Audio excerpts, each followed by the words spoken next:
থৈ গ'ল অসমৰ গুৰু মহাপুৰুষ শ্ৰীমন্ত শংকৰদেৱে 1600 শতিকাত প্ৰথম ভাওনাখন কৰিলে তো ভাওনাত মুখা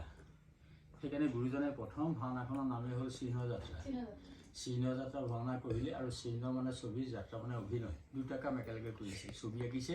কৃষ্ণৰ লীলাখিনি আৰু সেই লীলাখিনি যাত্ৰা কৰিছে সেইকাৰণে নাম হ'ল চিহ্ন যাত্ৰা দুটা শব্দ এটা হ'ল সেইখনে প্ৰথম ভাওনা দেই কোনোবাই যদি কেতিয়াবা সোধে প্ৰশ্ন সোধে অসমৰ প্ৰথম ভাওনাখনৰ নাম কি শংকৰদেৱে কৰিছিল বুলি সকলোৱে জানে কিন্তু নাম কি সেইখনে হ'ল চিহ্ন যাত্ৰা সেই চিহ্ন যাত্ৰা নাটকৰ পাছত গোটেই নাটকৰ পৰিক্ৰমাটো কি কি ব্যৱহাৰ হয় গীত নৃত্য বাদ্য মুখা ভাওনা সেই গোটেইটো সত্ৰই ৰক্ষা কৰিলে আৰু সত্ৰই এইখন সত্ৰৰ অন্যতম 1663 পৰা এইটোক ল'লে ছাবজেক্ট মুখাটো যে মুখা লাগিবই তো কিয় মুখা লাগে ভাওনাত যে ইমান চৰিত্ৰবিলাক দিছে তাৰে কিছুমান চৰিত্ৰ মানুহৰ মুখে নোৱাৰে এই চৰাইটো নোৱাৰে গৰুড়পক্ষী এইটো নোৱাৰে ৰাক্ষস নোৱাৰে অসুৰবিলাক নোৱাৰে জন্তু নোৱাৰে নিজৰ মুখখনটো জন্তু নহয় মানুহৰ মুখে সেই মুখখনক ঢাকি যিটো অভিনয় কৰে সেইটোৱে মুখা গতিকে সেই বনোৱা পদ্ধতিটো এইটো প্ৰথম বাঁহেৰে এইটো সজা মুখা তাৰ ওপৰত আহিল কটন কাপোৰ কুমাৰ মাটি কাপোৰ দিয়ে নি পিছত কটন কাপোৰ কুমাৰ মাটি দি এইটোক ঢাকি দিয়া হ'ল লগত আছে কুমাৰ মাটি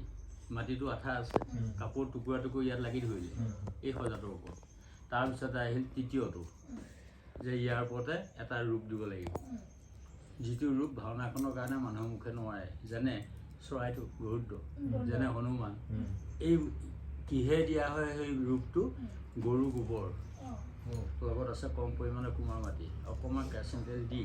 গোবৰখিনিক প্ৰস্তুত কৰি লৈ ইয়াৰ ওপৰত কাম কৰা হয় কামখিনি মনে ভবা ধৰণে হৈ গ'ল ৰ'দত শুকাবলৈ দিয়া হয় ৰ'দত লাগিবই শুকাবই লাগিব শুকাই গ'ল কিছু মিহি কৰি লৈ আমি ইয়াৰ ওপৰত আকৌ আগৰ ধৰণে টুকুৰা কাপোৰ কুমাৰ মাটি মিহলাই গোটেই গোবৰখিনিক ঢাকি দি খুব মিহি কৰি দিয়া হ'ল এইটো অনুমান এইটো কাম হৈ গৈছে ইয়াত আৰু কৰিবলগীয়া নাই এটা কাম আছে ৰঙেই শেষ তাৰপিছত আৰু অভিনয়লৈ যায় গতিকে সেই ৰঙৰ কামটো হ'ল এইটো এইবিলাক যেনেকৈ মাটিৰ তলৰ প্ৰাকৃতিক ৰংটো মাটিৰ তলৰ এবিধ পদাৰ্থ নাম হেঙুল হাইডাল কিহেদি কৰে কিহেদি বনায় হেঙুল হাইডাল তো মাটিৰ তলৰ এবিধ মিনাৰেল পাথৰ সেইটো বনাই লোৱা হয় আমি ইয়াত বহুত দাম 1 কেজি দাম 18,000 হেঙুল 18,000 টকা 1 কেজি দাম হেঙুলটো ৰঙা গুণাগুণটো কৈছোঁ হাইডালৰ গুণাগুণটো হালধীয়া সেইকাৰণে হাইডাল হ'ল আৰু নীল গছৰ পৰা লাগে গছৰ পৰা নীল ওলায় নীল এবিধ গছ সেইটো প্ৰাকৃতিক গতিকে তিনিবিধ প্ৰাকৃতিক ৰঙৰ সংযোগতে মুখাত ৰং ব্যৱহাৰ কৰা হয় লগত গম গছৰ বেল গছৰ আঠা দি তাক সুন্দৰ কৰা হয় লাগি যায় আৰু এইটো মই ৰিপেয়াৰিং কৰিছোঁ এতিয়া আকৌ ৰিপেয়াৰিং কৰিব লগা হৈছে এটা প্ৰগ্ৰেম আছে এই চৰিত্ৰটো ৰং হৈ গ'ল মই দেখুৱাইছোঁ এই চৰিত্ৰটো ৰং হৈ গ'ল হৈ যোৱাৰ পাছতে মুখাই অভিনয় কৰিব ক'ত নামঘৰৰ ভিতৰত তো মুখাক মানে প্ৰাণ কোনে দিব আমাৰ নিচিনা এখন মুখে তাৰমানে মুখা পিন্ধিব এইখন মুখ ইয়াৰ ভিতৰত সোমাই যাব আৰু এইখন বাহিৰে ওলাব সেইকাৰণে মুখাত দুখন মুখ আঁৰৰ মুখ এখন থাকে সদায় মুখাৰ সদায় আঁৰৰ মুখ এখন আছে গতিকে এইখন সোমাই গ'ল আৰু এই অংশটো ইয়াতে লাগি ধৰিলে সংলাপ আছে নাটকত ডাইলগ তো যেতিয়া ডাইলগ দিব এইটো লৰিব তেতিয়াই মই হাতেৰে দিছোঁ তেতিয়াই মুখাই প্ৰাণ পাব এই টুটৰিৰ লগত হেৰি কৰি থাকে ন এইটো একদম জোখত বনোৱা হৈছে যাতে কোনো গণ্ডগোল আৰু এইটো নাছিলে আগৰ 2000 চনৰ পৰা আমাৰ হাতেদি কৰিলোঁ যে এইটো ভাৱ আনিবৰ কাৰণে ভিতৰৰ মানুহজনে কথাবোৰ ওলাই যাবৰ কাৰণে বাহিৰৰ বতাহ চতাহ মানুহজনে পাব কম জেগা অকণমান মুখখন সোমাই থাকিব 5 মিনিট হ'লেও যথেষ্ট গতিকে এইটো নেদেখিলেতো নহ'ব নেদেখিলেতো ঘটনা দেখা শুনা গোটেইকেইটা লাগিব মুখাত তেতিয়াহে অভিনয়টো এইটো এইটো হ'ল গৰু পক্ষী কৃষ্ণৰ বাহন তাৰপিছত আহিল এনেকুৱা চৰিত্ৰ ৰাসত ওলায় ৰাস হৈ যায় ৰাসত এটা চৰিত্ৰ মই দেখাইছোঁ নাম পুতনা পুতনা ৰাক্ষসী পুতনা চৰিত্ৰ গাত পোচাক পিন্ধিলে সময়ত এইখন পিন্ধিলে আৰু পুতনাই অভিনয় কৰিলে সেই একে কথা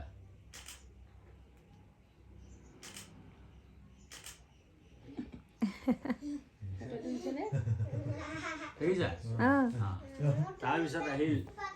এনেকুৱা চৰিত্ৰ যিটো চৰিত্ৰ অসুৰ ৰাক্ষস বেক কেৰেক্টাৰ গতিকে অসুৰ এইটো মুখত পিন্ধি দিলে ইয়াত লাগি গ'ল আৰু অসুৰে যেতিয়া কথা ক'ব চকু হেৰি হয়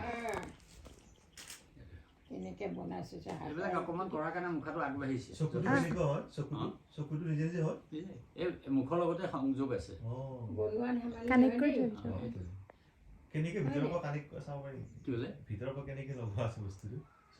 ৰচা সংযোগ আছে আচ্ছা আচ্ছা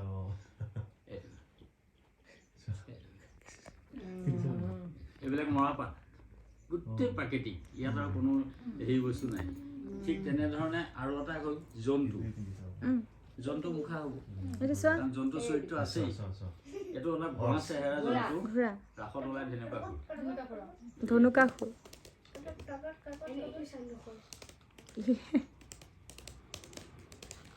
সিহঁতে চাউণ্ড দি দিছে কাটাপাত কাটাপাত কাটাপাত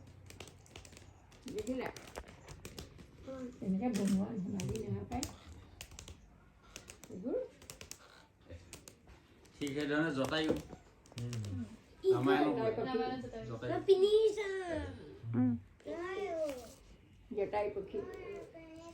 পিন্ধি চাওঁ আৰু বা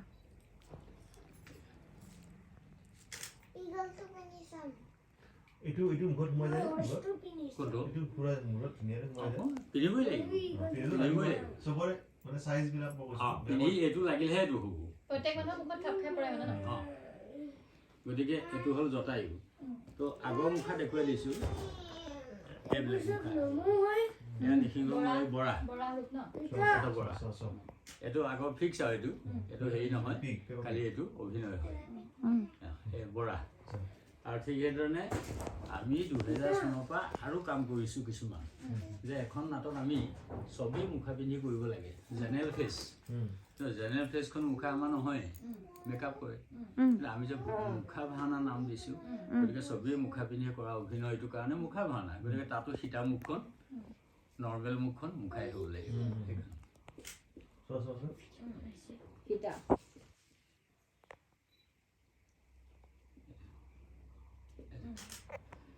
এইটোৱে হ'ল মুখাৰ গোটেই কথাখিনি নিসিংহ যাত্ৰা ভাওনা হয় তেতিয়াহ'লে এই ভাগ মুখা নিয়ে তেতিয়া নিসিংহ যাত্ৰা ভাওনা হ'লে তেতিয়া মানে এই ভাগ মুখা লৈ যায় নেকি লৈ যায় তো কথা হ'ল আমাৰ অৰ্ডাৰ দিয়ে বোলে এইটো চৰিত্ৰ কি চৰিত্ৰ লাগে নাজানো তেতিয়া আমি বনাই দিওঁ আৰু মাজুলীতে চলিবৰ কাৰণে আমাৰ ইয়াৰ পৰা মুখা নি আকৌ দি দিয়ে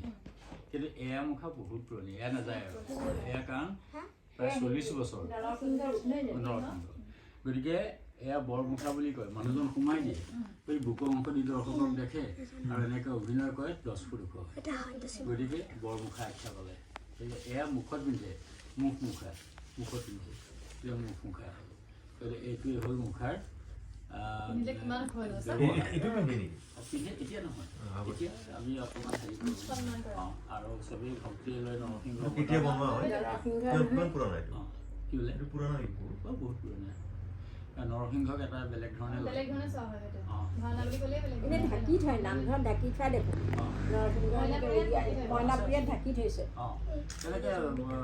বহুত জেগাত আছে তাৰমানে কি 12টা বজাত এটা সময়ত ভোগ দিয়ে নিসিংহ অৱতাৰৰ ভগৱানৰ এনেও বেছি